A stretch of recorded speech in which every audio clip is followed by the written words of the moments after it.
누가복음 17장 20절에서 25절 하나님 나라의 임함이란 제목으로 공부하겠습니다. 두 파트로 나눠져 있어요. 먼저 20절에서 21절 같이 읽고 내용을 보도록 하겠습니다. 바리새인들이 하나님의 나라가 어느 때에 임하나이까 묻거늘 예수께서 대답하여 이르시되 하나님의 나라는 볼 수 있게 임하는 것이 아니요 또 여기 있다 저기 있다고도 못하리니 하나님의 나라는 너희 안에 있느니라. 자, 누가 이제 예수님에게 찾아오냐 하면 바리새인이었습니다. 그러니까 바리새인들이 예수님에게 이제 한 질문을 합니다. 하나님의 나라가 어느 때 임하겠습니까? 라는 질문이었어요.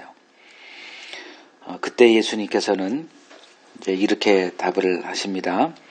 하나님의 나라는 볼 수 있게 임하는 것이 아니요 또 여기 있다 저기 있다고도 못하리니 하나님의 나라는 너희 안에 있느니라. 자, 바리새인들이 왜 이 질문을 했을까가 이제 우리가 성경 공부하는 방식으로 보면 이제 문맥을 찾아내야 됩니다. 그들이 예수에게 나와서 하나님의 나라가 어느 때 임할까요? 라는 그 질문에 그들은 항상 속내가 담겨 있는 거죠. 그들의 속내가 무엇일까 추측해 보면 지금 예수님이 오셔서 그 수많은 말씀들을 하셨는데 그 모든 말씀의 중심에는 하나님의 나라를 이렇게 그 가르치는 내용이 그 중심에 담겨 있어요. 모든 게 하나님의 나라에 관한 거였어요. 근데 그들이 듣다 보니 하나님의 나라를 얘기하는 그 예수의 말, 그러니까 예수가 전하는 선포하고 있는 그 하나님의 나라는 아무리 들어도 자기들이 기대하고 있던 그 하나님의 나라와 일치되는 부분이 없었어요.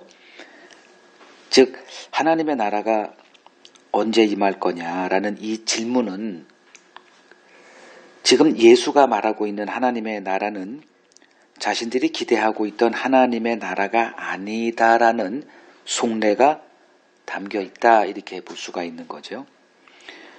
자, 그렇다면 그들은 어떤 그 하나님의 나라가 임한다면 어떤 나라를 그들은 기대하고 있었을까?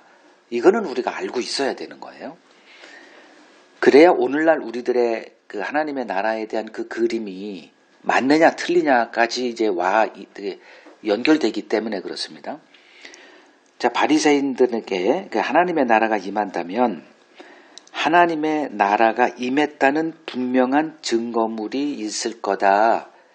이제 이러한 생각 때문에 이제 예수님에게 끊임없이 표적을 요구했습니다. 증거물을 보여달라고 한 거죠. 그 마태복음 12장 38절을 보면 그때 서기관과 바리새인 중 몇 사람이 말하되 선생님이여 우리에게 표적 보여주시기를 원하나이다. 이제 한번 여기서 표적을 요구했고 또 16장 마태복음 16장 1절을 보면 이번에는 이제 바리새인 그리고 사두개인들이 이제 같이 또 와요. 예수를 시험하여 하늘로부터 오는 표적 보이기를 청했다 이렇게 얘기를 합니다.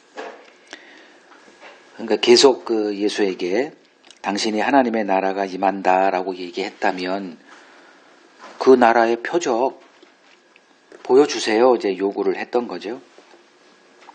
즉 눈에 보이는 증거물이 없이 하나님의 나라가 임했다고 얘기하니 이 사람들은 답답해 완장을 노르시고 좀 보여달라는 거예요. 근데 예수님은 그들의 그 이러한 요구에 아무런 반응도 보이지 않으셨습니다.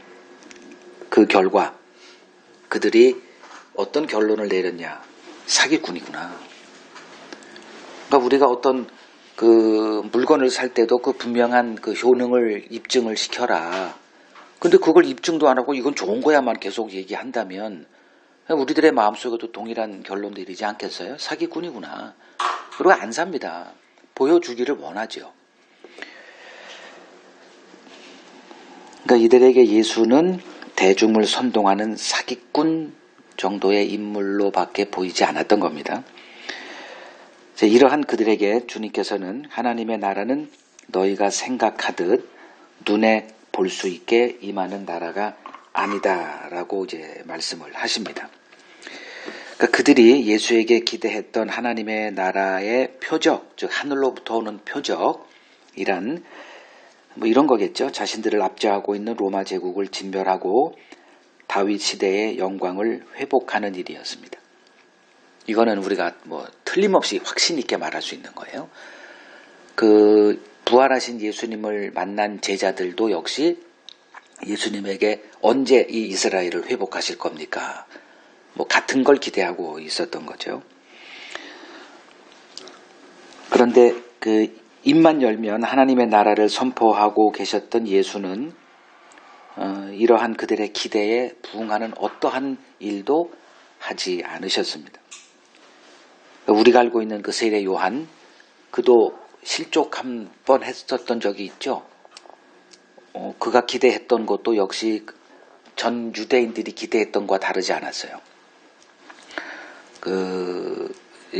당장 급한 것은 이제 로마 제국으로부터의 해방이었고, 그리고 당시 유대 사회를 힘들게 하는 그 불의한 자들을 하나님이 진멸하고 의가, 정의가 살아있는 그런 나라를 실현하는, 이제 그것을 그들은 기다리고 있었는데 아무것도 안 하시는 거예요.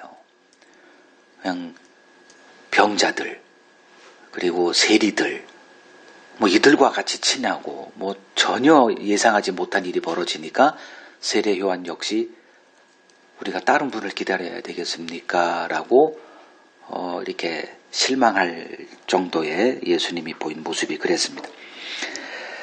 자, 사람들은 하나님의 나라를 먼 미래에 임할 나라로 생각을 합니다. 그리고 자신의 삶에 뭐 인간으로는 할 수 없는 그런 기적이 이렇게 보여질 때 이것을 하나님의 일로 이렇게 생각들을 합니다. 이같이 사람들은 하나님의 나라를 눈으로 볼 수 있는 나라로 생각을 해요. 그런데 주님은 하나님의 나라는 우리 눈으로 볼 수 있게 임하는 나라가 아니라고 이렇게 지금 선언을 하십니다. 여기 20절에 그랬죠. 하나님의 나라는 볼 수 있게 임하는 것이 아니다. 즉 너희들이 기대하는 방식으로 임하는 나라도 아니고 너희들이 기대하는 그 나라도 아니다. 이렇게 말씀을 하십니다.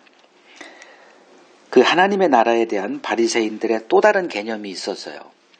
그 하나님의 나라는 누구에게 주어지는 나라였죠?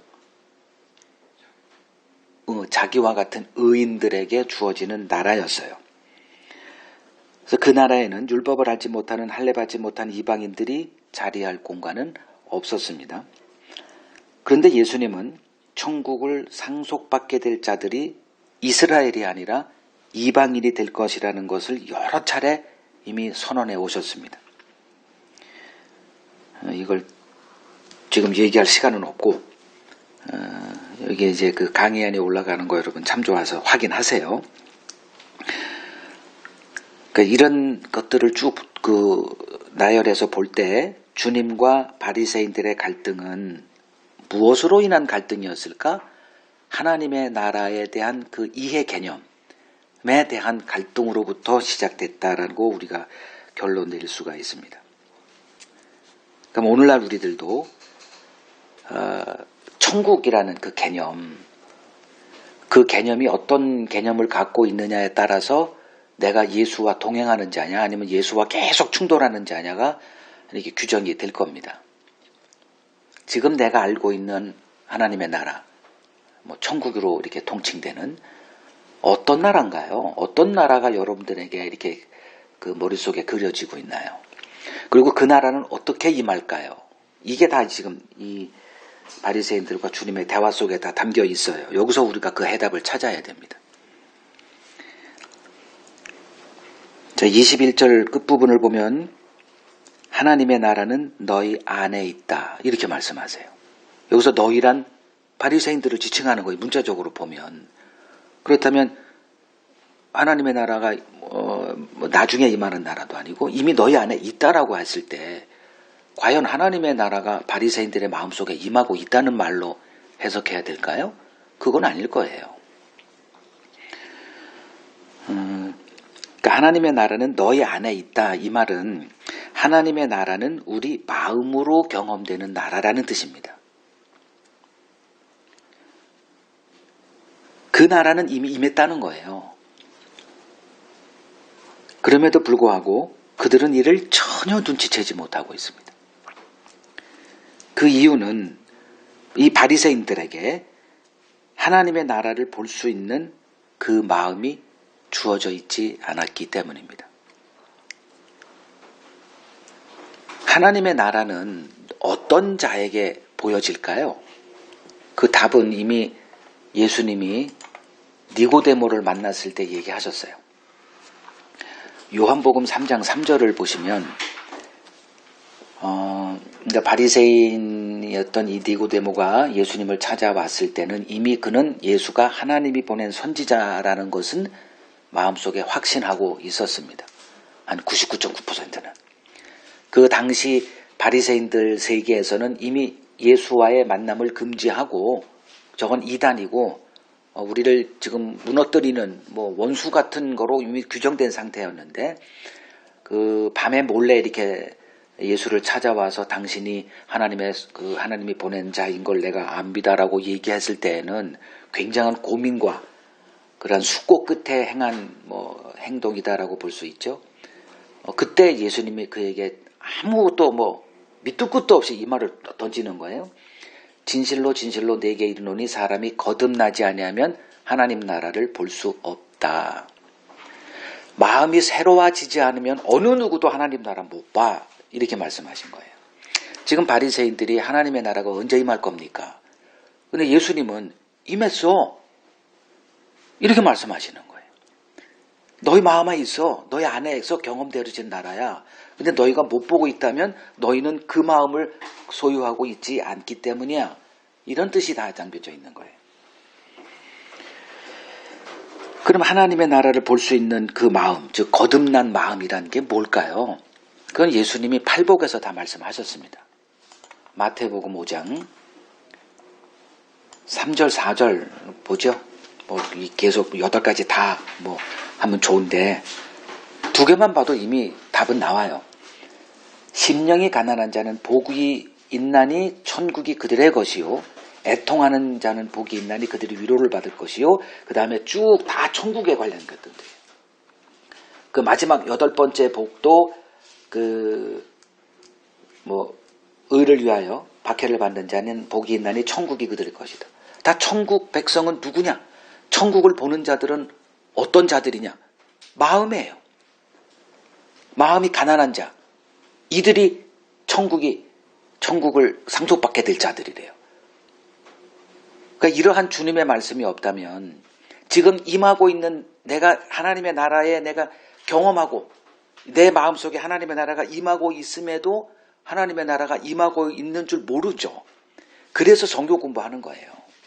주님의 말씀을 기준 삼아서 내가 지금 하나님의 나라를 경험하고 있구나. 이걸 누리기 위해서 지금 우리가 성경을 이렇게 공부하는 거예요. 제가 어느 순간에 하나님의 나라가 임했습니다. 근데 그게 하나님의 나라가 임한 현상인지 전혀 모르고 있었어요. 나중에 이제 성경을 연구하다 보니 그때 벌어진 일이 그런 일이었구나. 이런 방식입니다. 하나님의 나라는 거듭남으로 마음이 새로워진 사람들에게만 보이는 나라예요. 그들에게만 경험되는 나라예요. 그래서 바리새인이 아무리 성경 지식을 들이대고 하나님의 나라가 어느 때 임할 것이다. 그 증거물은 이런 것이다. 그리고 예수한테 그 증거물을 요구하고 하는 모든 것들이 될 수가 없는 게 뭐냐 하면 그들의 마음이 변화되지 않았는데 그 하나님의 나라가 그들이 눈앞에 이렇게 펼쳐져도 그들에게 보이지 않았던 겁니다. 그러면 어느 사람에게 하나님의 나라가 경험되어지느냐? 자기 죄를 보고 애통하는 자.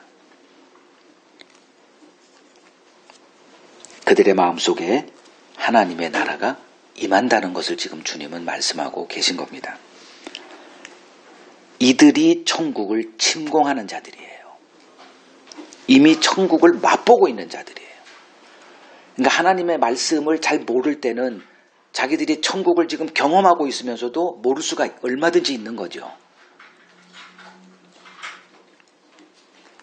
그러니까 자기 의라는 것에 술 취해 있던 바리새인들이 이러한 하나님의 나라를 본다는 것은 애당초 불가능한 일이었습니다.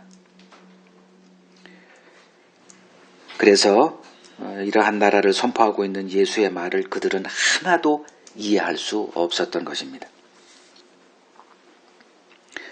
그 두 번째 단락 보죠. 22절에서 25절 보겠습니다.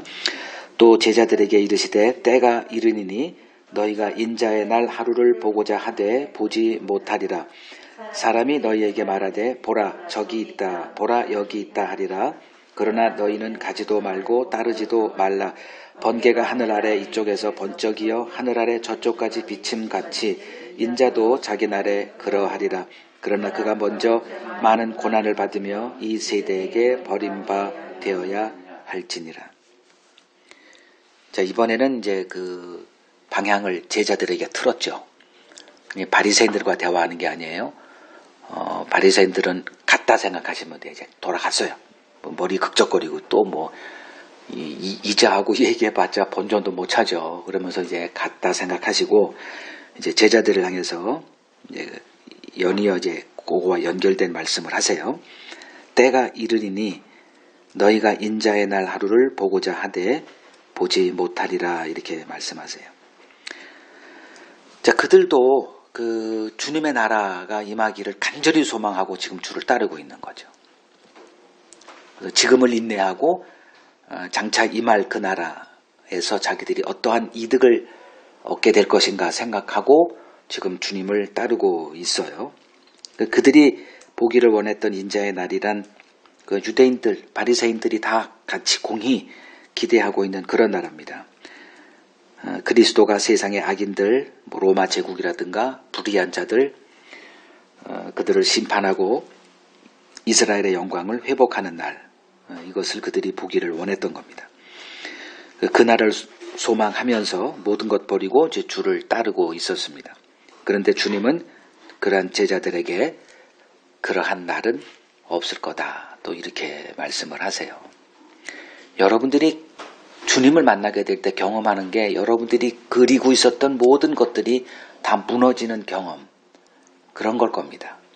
이거를 지금 말씀을 통해서 우리가 미리 지금 간접 경험을 이제 하는 거죠.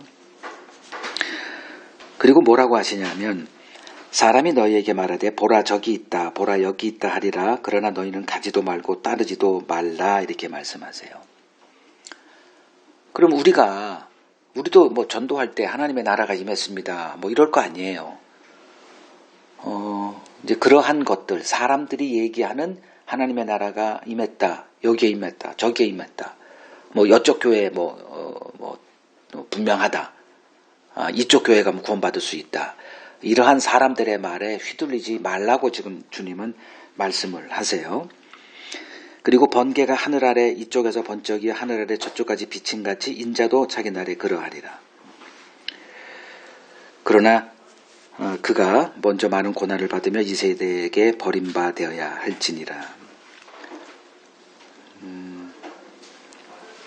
그러니까 하나님의 나라는 사람들이 기대하는 나라가 아니었기 때문에 하나님의 나라가 임했다라고 말하는 사람들의 말에 절대 휘둘리지 말라고 선언을 이제 하신 겁니다. 그러니까 하나님의 나라는 인간이 기대하는 방식으로 임하지 않습니다. 하나님은 죄인들을 부르시고 그들의 마음속에 하나님의 나라를 세워 가십니다. 이때 그들은 새로운 인자의 모습을 보게 될 것입니다. 초림 때 임했던 나약한 예수가 아닌 만왕의 왕 되신 예수의 모습을 보게 될 것입니다. 번개치는 모습을 사람들이 다 볼 수 있듯이 하나님 나라의 주인이신 예수의 모습을 그들이 보게 될 것입니다. 이것은 미래에 볼 수 있는 게 보여지는 게 아니에요. 지금 하나님의 나라가 임했을 때 그 하나님의 나라를 경험한 자들에게 인자가 이렇게 보인다는 거예요. 이거는 먼 미래에 되어지는 게 아니에요. 이제 요것을 우리가 여기서 지금 이제 이렇게 바로 보자는 거죠. 그러니까 그러한 일이 있기 전에 어떤 일이 있어야 돼요. 그러니까 하나님의 나라가 죄인들의 나라 마음에 이렇게 임하게 되는 그 일이 있기 전에 어떤 선행되어야 될 일이 있다는 거예요. 그걸 지금 주님이 말씀하시는 거거든요. 근데 제자들은 그 선행되는 그것이 없이 하나님의 나라가 임할 줄 알았어요. 그래서 주님을 따르고 있는 거예요. 그 주님이 지금 이제 얼마 안 있어서 요 일을 당할 거죠. 그가 먼저 많은 고난을 당하고 버림받는 일, 십자가를 얘기를 해요. 제자들에겐 그 얘기를 많이 들려줬건만 그들은 그거를 빼서 없애버렸어요. 계속 그 지우개로 지워버립니다. 이제 예루살렘 가면 느낌이 와요. 이제 될 것 같아. 근데 주님은 너희들이 기대하는 그런 날은 없어. 그런 날이 아니야. 이 일이 있은 후에 그 일이 벌어질 텐데 그 일도 너희들이 생각하는 그런 나라가 아니야. 계속 그들의 생각을 교정하고 또 교정해 가십니다.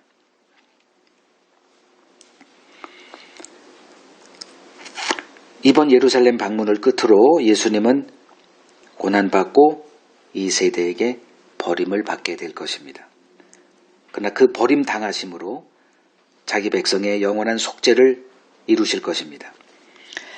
제자들조차 이러한 주님의 일을 지금 보지 못하고 있습니다.